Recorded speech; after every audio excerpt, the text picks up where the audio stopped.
पन्नगे च सुरेन्द्रे च कौशिके पाद संस्पृशि निर्विशेष मनस्काय श्री वीरस्वामिने नमः। आर्हत वाङ्मय में कहा गया है, इह लोग पारत हियम जेणम गच्छइ सुग्ग इम बहुसूयम पज्जुवा सिज्जा पुच्छिज्जथ विनिच्छयम। शास्त्र में कहा गया है कि बहुश्रुत की पर्युपासना करें और प्रश्न करें, अर्थ का विनिश्चय करें। बहुश्रुत बहुत बड़ा व्यक्तित्व होता है। आचार्य, उपाध्याय और भी ज्ञानी हैं, साधु भी, शास्त्रज्ञ हैं, मर्मज्ञ हैं, धर्मज्ञ हैं। ऐसे बहुश्रुत की उपासना करनी चाहिए, उनसे ज्ञान लेने का प्रयास करना चाहिए। क्यों कि श्रमण धर्म है, उसके द्वारा इहलोक का हित भी होता है, परलोक का हित भी होता है और सुगति की भी प्राप्ति होती है। तो श्रमण धर्म बड़ा कीमती तत्व है, तो उसका ज्ञान बहुश्रुत से मिल सकता है। तीर्थंकर साक्षात यहाँ नहीं हैं। तीर्थंकर हों तब तो उनकी वाणी सुन लें तो बहुत बड़े, वे तो प्रामाणिक अधिकृत प्रवक्ता हैं धर्म के, श्रमण धर्म के, अध्यात्म के। उनका योग मिल जाए तो बहुत ही अच्छी बात है। परंतु तीर्थंकर हर शहर में नहीं मिलते हैं। दुनिया में तो कहीं न कहीं हमेशा तीर्थंकर रहते हैं, पर हर गांव में नहीं मिलते हैं, हर एरिया में नहीं मिलते हैं हमेशा। जैसे हमारा यह भरतक क्षेत्र है, जिसमें भारत आदि देश हैं, वर्तमान में जो मान्यता है, कोई तीर्थंकर यहाँ नहीं। भगवान महावीर हो गए, अब उनके बाद ये तीर्थंकर का एक बार के लिए लोप हो गया है, बीच में व्यवधान आ गया है। हालांकि हजारों वर्षों बाद पुनः तीर्थंकर का जन्म होने वाला है। अभी तो वो अनुपस्थिति है तीर्थंकर की। तो तीर्थंकर हो तब तो उनसे वाणी सुनने का मौका मिल जाए तो बहुत ही अच्छी बात है। तीर्थंकर नहीं भी हैं तो भी उनकी परंपरा में जो हैं आचार्य हैं, तीर्थंकर के प्रतिनिधि कहलाते हैं। कि तीर्थंकर नहीं तो उनका प्रतिनिधित्व करने वाले आचार्य होते। और उपाध्याय हैं, साधु भी हैं, साधियाँ भी जो जानकार हैं, बहुश्रुत हैं, ज्ञानी हैं। तो उनकी उपासना करो और कुछ ज्ञान ग्रहण कर सको तो करो। श्रमण धर्म है जिससे आत्मा का कल्याण होता है और यह जीवन भी अच्छा, आगे भी हित और सुगति भी मिलती है। तो ज्ञानी साधु हो जिसमें साधना भी है, त्याग भी है, साथ में ज्ञान भी है, तो कितना बड़ा व्यक्ति है। कोरा ज्ञान है पर साधना खुद में नहीं है तो एक कमी है। साधना है भी पर ज्ञान इतना नहीं है, बता नहीं सकता, समझा नहीं सकता, तो वो दूसरों के लिए उसकी ज़्यादा उपयोगिता नहीं भी हो। तो ज्ञानी त्यागी साधु भी है, साथ में वह ज्ञानी भी है, बता सकता है, समझाने की क्षमता रखता है, प्रवचन दे सकता है। तो ऐसा बहुश्रुत मिल जाए तो तो फिर उनसे प्रश्न भी किया जा सकता है और तत्व का विनिश्चय भी हो सकता है। एक सन्यासी था, एक गांव में गया, कुछ दिन वहां प्रवास कर रहा था। प्रवचन भी होता, कथा होती, लोग भी आते थे, पर प्रवचन सुनने के लिए बच्चे भी आते, वृद्ध भी आ जाते, युवा भी आते। एक बच्चा था, वो बार बार कहता, बाबा जी मेरी झोंपड़ी में भी कभी आओ, कभी तो मेरी झोंपड़ी में भी आओ, पगला कर दो कभी तो। बाबा ने कहा, कितनी दूर है तुम्हारी झोंपड़ी यहाँ से? थोड़ी दूर तो है, 2-2.5 कोस तो हो जाएगी यहाँ से, और रास्ता भी थोड़ा सा मिट्टी का है, आगे जाकर तो धोरा है, धोरे के ऊपर मेरी झोंपड़ी है। तो सन्यासी बोला कि भाई मैं तो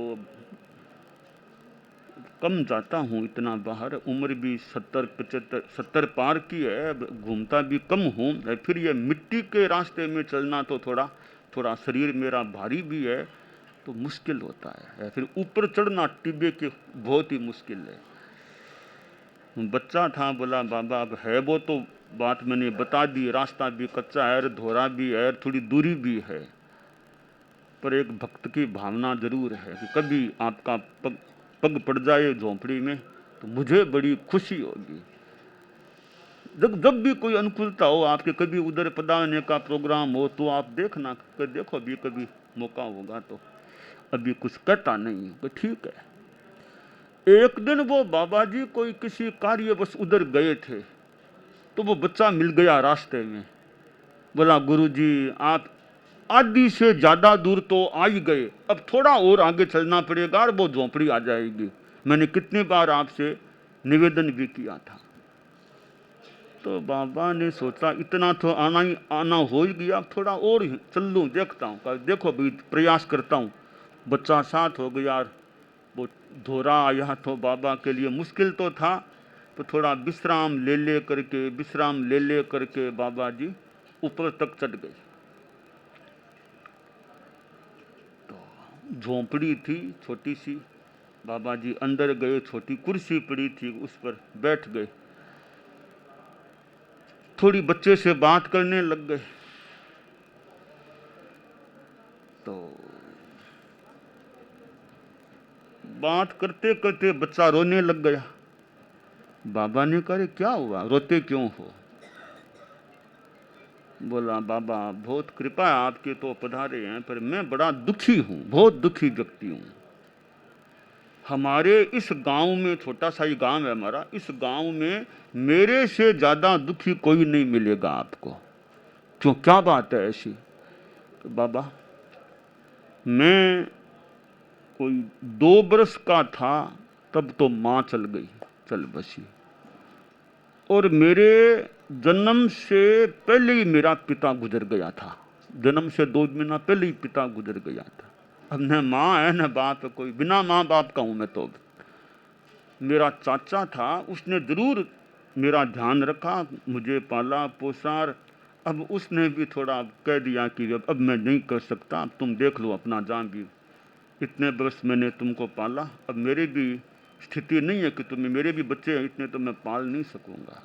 अब तो मैंने झोंपड़ी सी बनवा ली, यहाँ अकेला ही रहता हूँ, और आप देखो झोंपड़ी भी छोटी सी है कोई, और खाना पीना का पता नहीं है, सुबह मिल गया तो शाम की चिंता, शाम को मिला तो सुबह की चिंता। अब यूँ कपड़े देखा, फटे से कपड़े ऐसे घूमता रहता हूँ भी बहुत बच्चा, अभी तो 8-10 साल का यूँ, पूरी पढ़ाई की व्यवस्था, शिक्षा की व्यवस्था भी नहीं हो रही है, बहुत दुखी व्यक्ति हूँ मैं तो। बाबा यूँ ज्ञानी था, और उसने बच्चे के चेहरे को देखा कि बच्चे का चेहरा तो तेजस्वी लग रहा है, कोई पुण्यवान बच्चा होना चाहिए। तो बाबा ने कहा रे मेरा ज्ञान कह रहा है कि बड़ा पुण्यवान आदमी है, बहुत धनवान है, पुण्यवान, ऐसा मेरा ज्ञान कह रहा है। बच्चा बोला बाबा जी हूँ वैसा, मैं तो आपके सामने, देख लो कहाँ धन है कहाँ क्या, ये झोंपड़ी में देख लो आप। तो बाबा ने सोचा क्या बात है, मेरा ज्ञान कहता है कि ये धनवान पुण्यवान है, जो ऐसे झोंपड़ी से बहुत गरीब सा लग रहा है, तो कहाँ फर्क है, ज्ञान में कोई गलती हो गई क्या, क्या बात है, ज्ञान तो मेरा गलत नहीं होना चाहिए। तो बाबा ने थोड़ा सा ध्यान किया कि चीज है क्या, आंखें खोली, झोंपड़ी में चारों ओर देखा। बाबा बोला रे वो क्या चीज है, वो देख वो क्या चीज पड़ी है, क्या, वो तो लोडा है, लोडा। वो कोई बाजार में जाता हूँ, मिर्चियाँ पड़ी हुई मिलती है, वो ला के लोडे से पीस कर कोई रोटी के लगा के खाता हूँ, ऐसे वो लोडा है मेरा, इधर मेरे पास ला।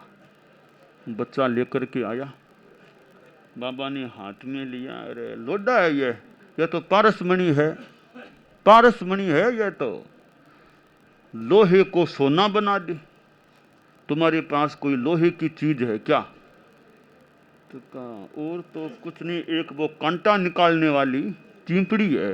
ला, बोला चिंपड़ी लेके आ, चिंपड़ी बहुत साफ सुथरी लोहे की थी, उसके लगाया, जो लोडा जिसको कह रहा था उसके लगाया, वो चिंपड़ी सोने की हो गई। बच्चा सोचा रे मेरे पास तो कितना धन का स्रोत है, पास में ही बाजार था, गया खूब लोहा लेके आया, उधार से लेके आ गया, वो उसके बाबा ने उसके लगाया, पारसमणि के सारा लोहा सोना हो गया। पा एक बार पारस हत भाग्य जो रहा, हत भाग्य अब सच्चा पार्श्व बनूं मैं, अब सच्चा पार्श्व बनूं, बस वैसा काम हो मेरे मानस के स्वामी, तुम एक धाम हो, तुम एक प्रभु पार्श्व देव चरणों में, प्रभु पार्श्व देव चरणों, सत सत प्रणाम हो मेरे मानस के स्वामी, तुम एक धाम हो, तुम एक बच्चे को पता चला रे मेरे पास तो बहुत स्रोत है धन का, चाहूँ जितना लोहा लाऊं रे, जितना मिले उतना लाऊं रे, सोना बना सकता हूँ। बच्चा बोला बाबा भले पधारे, आप पधारे तो मुझे ज्ञान मिला कि मेरे पास तो धन का स्रोत है, खूब धन इकट्ठा कर सकता हूँ। बच्चा बोला आपका ज्ञान बिल्कुल सही, आपने कहा ना कि तुम पुण्यवान हो धनवान हो, तो आपकी बात सही निकल गई, मेरे पास धनवान क्या, मैं तो माँ धनवान हूँ, धन का एकदम चाबी मेरे पास है, बहुत कृपा की आपने ज्ञान दे दिया। तो बाबा बोला रे यह ज्ञान तो ठीक है, सांसारिक बात है, पैसा धन लोहा सोनार ये तो ठीक है, लौकिक बातें हैं, गृहस्थ जीवन की चीजें मान लो, यह कोई बड़ी चीज नहीं है, मैं तुम्हें दूसरा बड़ा ज्ञान देना चाहूंगा। वो ज्ञान क्या है कि यह तो तुमने लोहे को पारसमणि के लगाया और सोना बना लिया, छोटी सी छोटी बात है, बड़ी बात क्या है कि ये हमारी आत्मा एक तरह का लोहा है, श्रवण धर्म यह पारसमणि है, इस आत्मा को श्रवण धर्म से जोड़ दो तो यह आत्मा रूपी लोहा सोना बन जाएगी। तो यह काम करो तुम तो कल्याण होगा।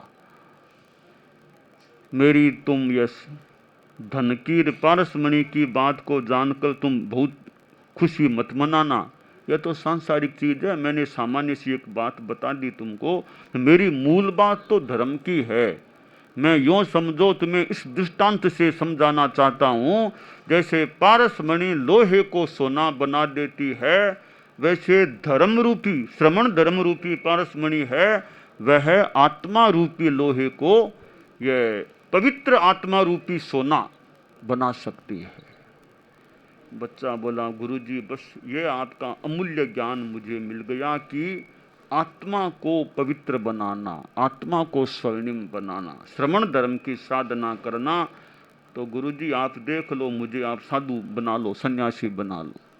कि ये तुम्हारा लोहार, ये सोना, कि कुछ नहीं चाहिए मुझे, लो चाहिए न सोना चाहिए न पारसमणि चाहिए, कुछ नहीं चाहिए मुझे, तो अध्यात्म की मणि चाहिए, श्रवण धर्म की मणि चाहिए। तो अपने जो रिश्तेदार थे, चाचा आदि, उन सबको चीजें सौंप दी, लोहार, सोनार, पारसमणि सब। कि मुझे तो आप वो पारसमणि दे दो जिससे मेरी आत्मा सोना बन जाए। और बाबा के पास वह साधु बन गया।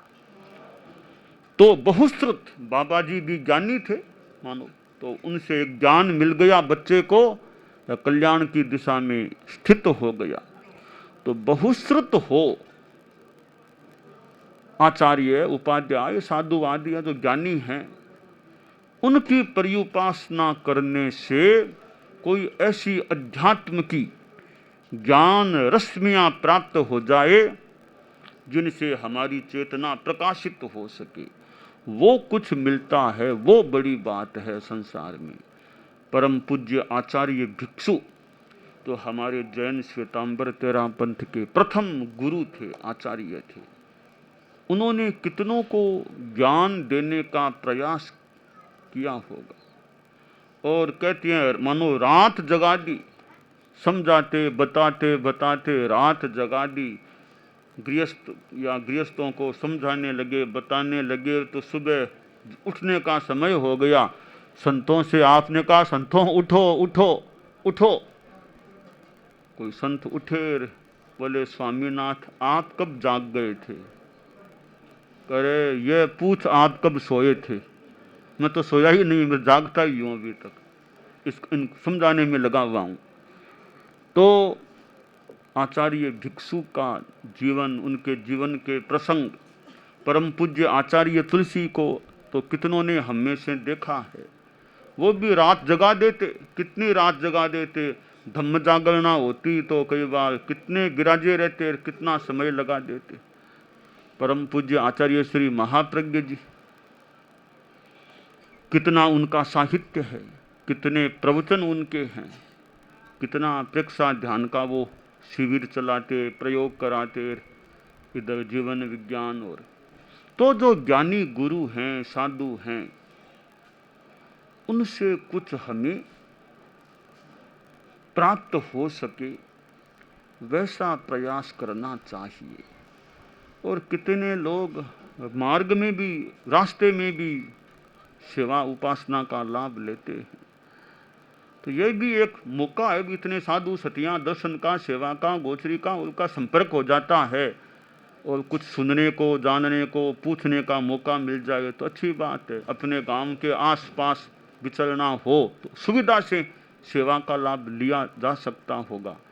तो जब जब ऐसा मौका मिले तो कुछ ज्ञान लेने का, धर्म की बात सीखने का, छोटे छोटे बच्चे हैं वो भी कोई भक्तामृत सीख लेता है, कोई 25 बोल, तो ऐसे बच्चों में भी अच्छे संस्कार आ सकते हैं। तो शास्त्र कहने का बहुश्रुत की पर्युपासना करो।